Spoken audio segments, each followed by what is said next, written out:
Welcome to the Program Design Podcast. I'm your host, Lauren Monique, teacher and curriculum writer turned program mentor and business strategist for coaches, educators, and online experts.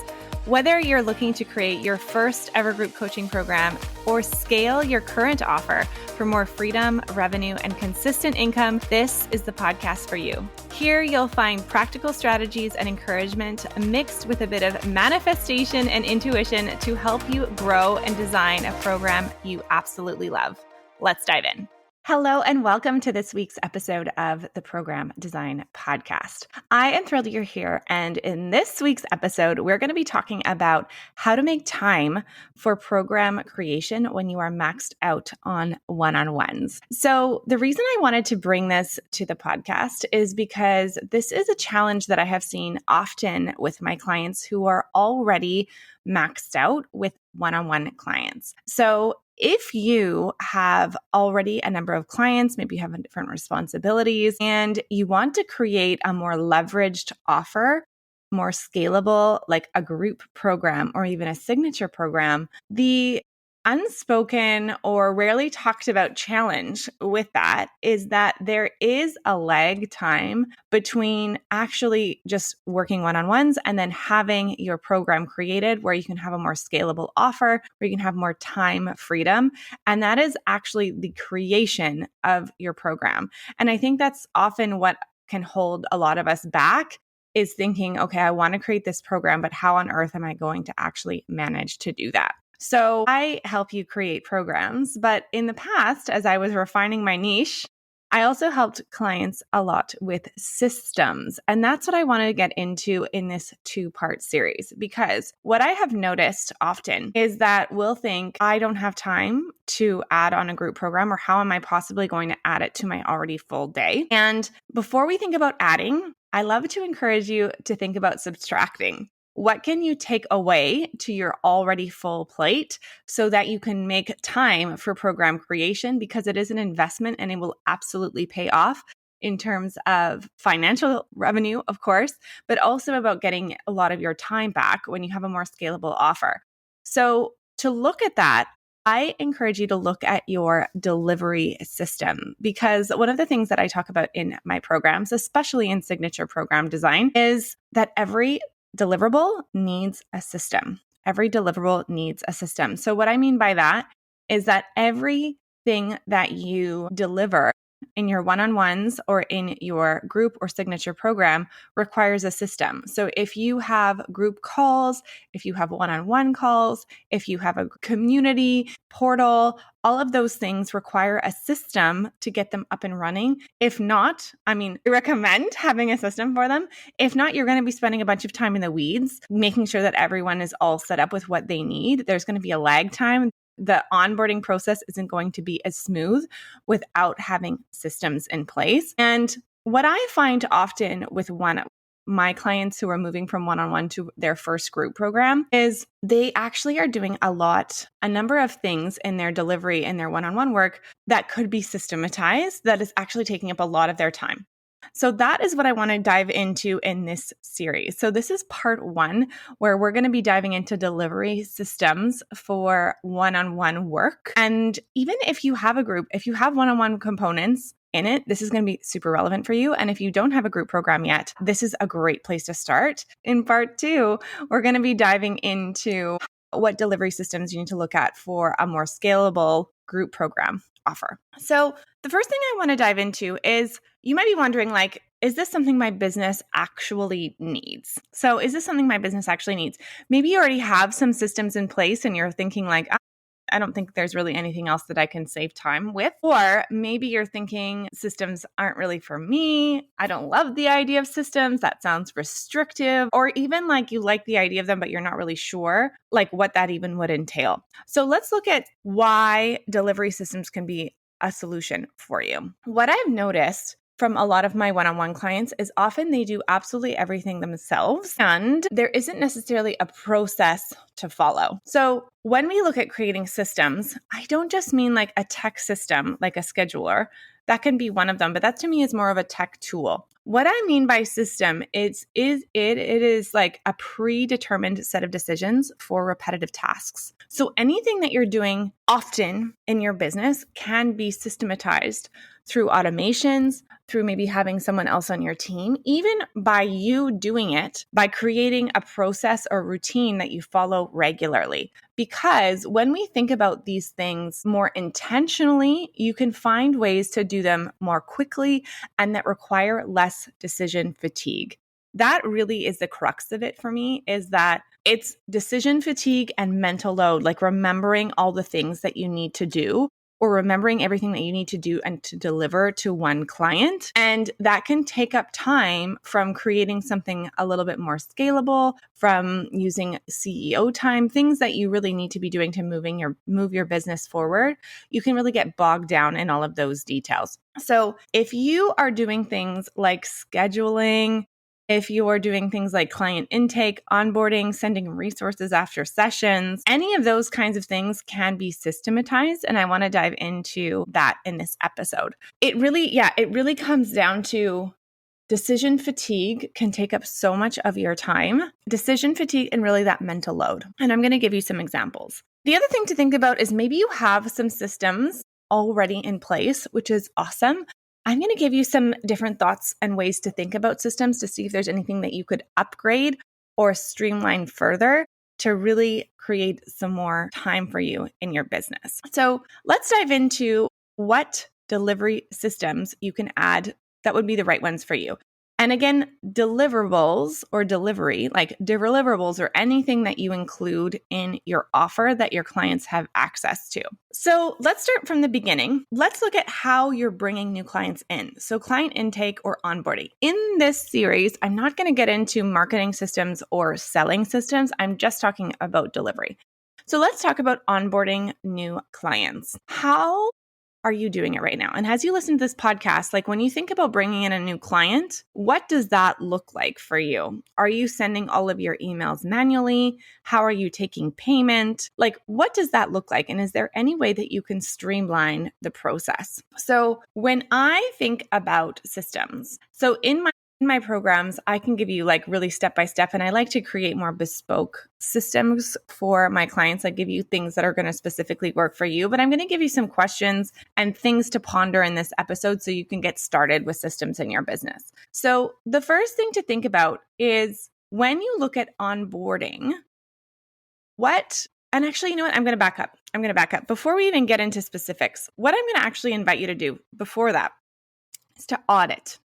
So let's come back to onboarding new clients, because I want to go through this first. And the first thing I would love for you to do is to audit where your time is going. This is always the first step for me when I was supporting teachers and creating systems for their classroom, and when I was supporting entrepreneurs, is audit your time first. So I like to use a program, it's free, called Toggl, Toggl, no E, and I'll link it up in the show notes, but it basically tracks your time. And you don't have to track your time forever. I do like tracking my time on a regular basis, but tracking your time can give you a sense of what is taking up a lot of your time. And one of the things that I've even noticed actually is I track my time regularly, but if I lose it, if I fall off track with it, it's often because I have too much on my plate and I need to actually streamline and simplify a little bit of what I'm doing.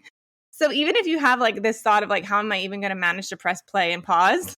That's a good indicator that you need some more systems. But what I would love for you to do is start noticing where your time is going during the day. So you can use Toggl or you can do it manually, but start by looking over like a week or two. Where is your time going? What is taking up a lot of your time? So start recording your time and noticing things like, I had a client, like one-to-one client, follow up with clients, writing emails to clients, scheduling, any kind of marketing that you're doing, just starting to track where your time is going. Because one of the things that I find often is when I feel like I'm doing a lot of delivery, when I track my time, I'm struck by just how much time is spent in delivery. And that is not, I absolutely love to deliver for my clients. But if I'm spending all my time in delivery, I'm not taking care of my business. I need to make sure that I'm growing my business, that I'm watching how I need to oversee the business. I need to create the vision for where the business is going. We need to look at operations. Like there is a lot more to it than just being in delivery. And if all of your time is spent in delivery, you're going to feel like you're chasing your tail, basically. So first thing to do is audit your time, see where your time is going. I like to create categories so it's a little bit simpler, but you can do it to your level of detail that you want. Start by really recording your time, auditing your time, and see where your time is going. Then you can start looking for tasks that you repeat often and creating a system for them. So before we get into specifics about one-on-one clients, that's the first place to start. And to look at what am I doing regularly, repeatedly, and can I create a system or a process for it? So say, for example, you are scheduling your clients manually. If you are the one scheduling them and sending emails back and forth to schedule your one-on-one clients, that might be an example of something that you're going to streamline. Delete, automate, delegate. So the first thing you want to do is like, what would happen if I didn't do this? What would happen if I didn't do this? So thinking about those repetitive tasks, and maybe as you're listening to this podcast episode, even before you record your time, thinking about like what things am I doing a lot of that I know already? And the first question I always ask myself is, what would happen if I didn't do this? What would happen if I didn't do this? Because oftentimes we end up with things on our to-do list or things that we do regularly that don't actually need to be done in the first place. So that's the first thing to think about. What would happen if I didn't do this? Can I delete it? If you come to no, I can't delete it, like scheduling clients, you want to make sure they're scheduled. Then you want to look at, how can I simplify this process? Is there any way that I can automate or delegate this process with scheduling? So the way that I do my scheduling with my one-on-ones, the first thing I try to think about is like deleting altogether by basically having one specific time that we meet regularly every single week. So then it's like, it's already done. It's on the calendar. We've decide once, and then it's on the calendar for the next 6 weeks if we're doing weekly one-on-ones, for example. So that's a simple way to do it. But oftentimes that's not exactly how it goes. Someone goes away or they can't meet you 1 week or whatever. The next thing I like to do is to book their next call right at the end of the session. So I'm not doing it later. Because the thing I find about these kinds of like tasks, they're very small, but if you don't do them in the moment, the mental energy and bandwidth of like writing them down on your list, your to-do list, and to do them later takes up a lot of energy where you could be doing something more meaningful. So I always say, when you can do it really like simply streamlined, leave a few moments at the end of the session, book your next call right away in the call so that you don't have to follow up with your clients later. Then from there, I use an automation. I have an automated scheduler. So I use Calendly. Some people use Acuity, things like that. Or you might have something that if you have something like HoneyBook or something like that schedules for you. I believe HoneyBook does.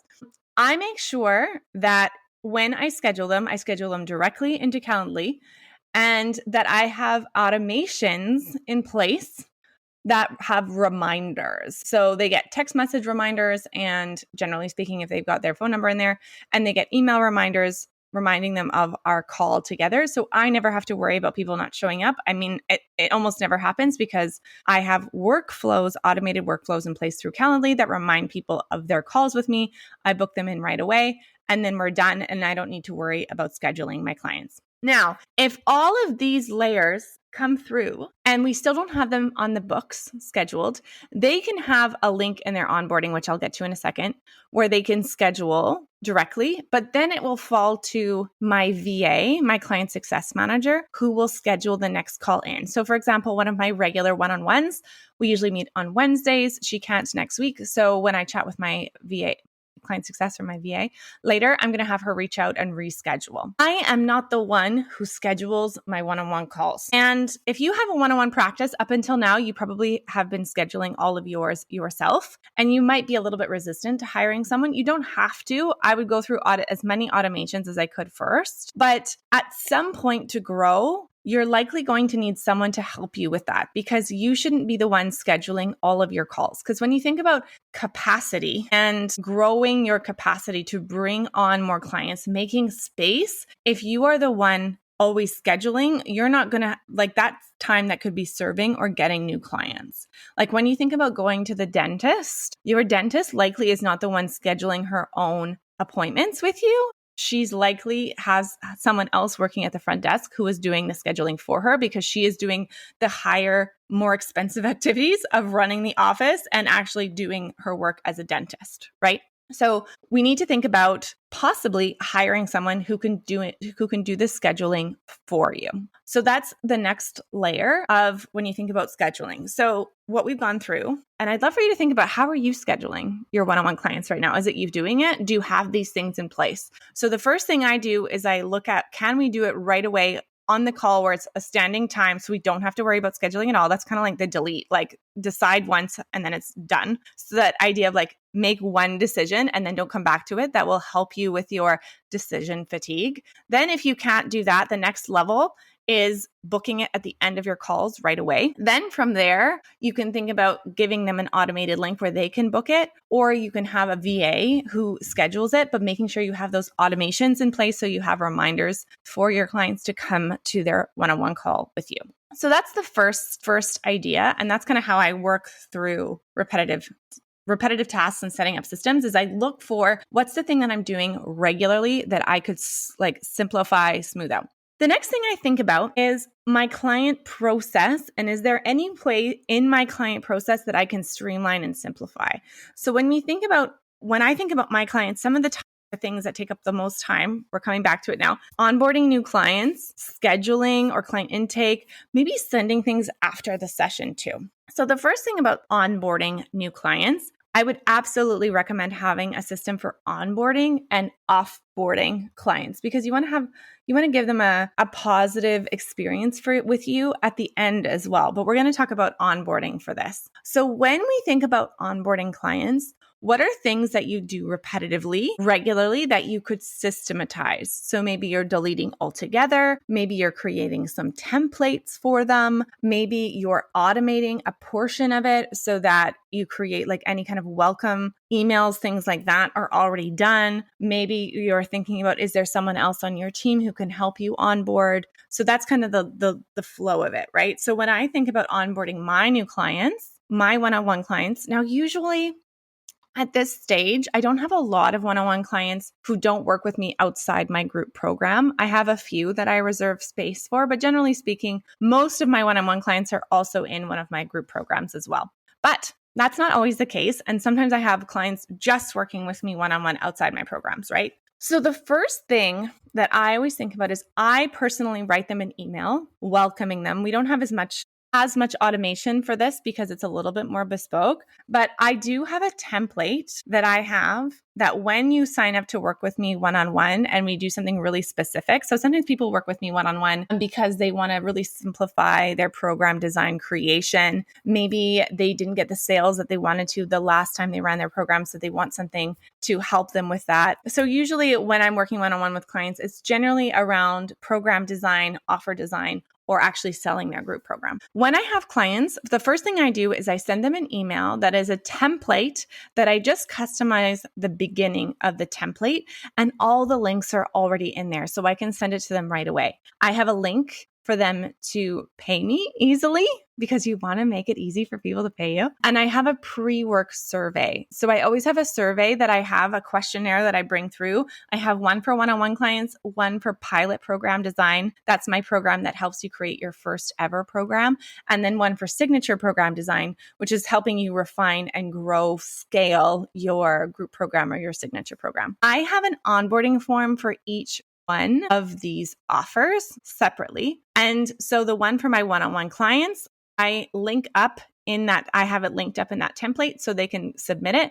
And I even have a process, like one of the problems that I was coming up against is that people would forget about it or they would do it right before the call. That's not going to be helpful for me. So I added in a layer to the system where I say, please complete your pre-work survey 2 days prior to our work together. If I have a contract for a longer term with me, I would either link it up there or I'd have it sent to them directly through my contracting software. Again, that's another automation. And I make sure that we have our links, our scheduled links where they can book with me right in that email. I also CC my client support person so that she can follow up with them if they need it or if they have any kind of issues like logging in or they need to reschedule or whatever, because I want her to be the point person. Like, I'm here to be your coach. And so I have that kind of template. And usually when I book one-on-one clients, we've already chosen our first call, like in the discovery call where they meet with me, we book our first call together. So that's usually already done. And then from there, they're scheduled, they're ready to go, and we kind of follow that flow. So that's another example of having like a template so that you're not writing everything. All your links are there. Everything's kind of like there's in this process. So looking for any pieces of your process that you have to chase clients up for or follow up, like payment, for example. Like, I always take payment first, things like that. Like, where are you spending your time? Like, where is it draining away? And can you decide once and create a process that you follow so it eliminates that wasted time. And it's hard for me to kind of I always like to give people really specific systems for you. That's one of the things I do sometimes with my one-on-one clients. But this is at least to give you an idea of what this looks like. And then, so we talked about onboarding new clients, scheduling some intake, but what about, and we'll end the podcast here, what about if you have resources from your sessions? So I used to send people things afterwards, but then again, it was like this extra thing that I had to do. And so what I've tried to do now is I try to do it in real time. So whenever you can do something at the time that you don't have to follow up later, it saves you space and mental energy, right? So one of the things that I do with my clients, oftentimes we're creating sales strategies, we're creating launch strategies, we're creating offers, we're creating program design, things like that. And a lot of it's writing. So what I've started doing now is I have one Google Doc for each client that they can always refer to what we talked about in our notes. And I share it with them directly on the call, and we have it organized and things like that. So they can refer to it later, and I don't need to send them any notes later. I don't need to send them anything specific. They already have access to it. Like, I share it with them during the call, so I don't need to worry about it later. I try to focus as much of my energy as I can to be present and get everything done within that time, so I don't have any follow-up later. Like, if I have client notes, I take them there. If you want to have client notes and you don't like to take them during the call, could you use Fathom or some sort of automation so you're not taking client notes later? Like, keeping it within the boundary of that call time as much as possible. Another thing you could think about is if you have resources that you like to send clients, are there resources that you share regularly? Could you have a portal for them and just say, hey, refer to this one in the portal. So you're not sending them things, resources, meditations, whatever it is that you're sending them later. They already have access to it in the onboarding, and you're just referring to it. So the takeaways from this are, when you think about systematizing, streamlining how you're working with your one-on-one clients,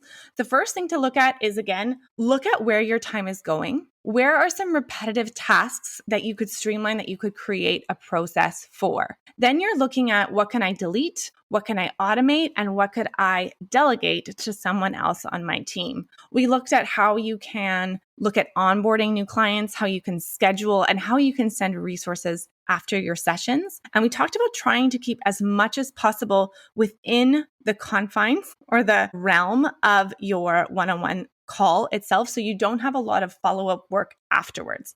Another piece that I like to think about is, if I have any plans for the next call, I write them right after our one-on-one call, so I don't need to prepare for the next one. It's already prepped. Does that make sense? So I hope this was helpful for you, cheering you on to make some space so that you can create your group program, so you can create a more scalable offer in your business, because it is such a game changer. And if you know that you want to create your first ever group program, I am taking in clients. I just had one who signed up on Friday. It is Monday of the time of recording. And I am bringing clients in for our January round of pilot program design. I'm going to be doing a special early bird bonus call specifically for my early bird pilot program design members.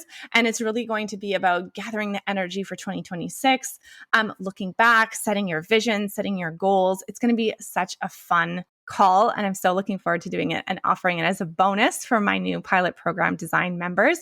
So if you want to be on that list and you want to be there for the December bonus call before we get started in January, send me an Instagram message, a message on Instagram, a DM. Where did that come from? A DM on Instagram, laurenmonique.business. I would love to have you there. And I will see you in part 2 for our systems series. And this is going to be about the way I think about delivery systems for my group programs so that I can bring in more people without worrying about their experience, about forgetting somebody, about them not having what they need. I want it to be as smooth and encouraging and supportive as possible. So I'm going to be sharing all about those delivery systems for group programs in part 2 of the series. And I will see you on the next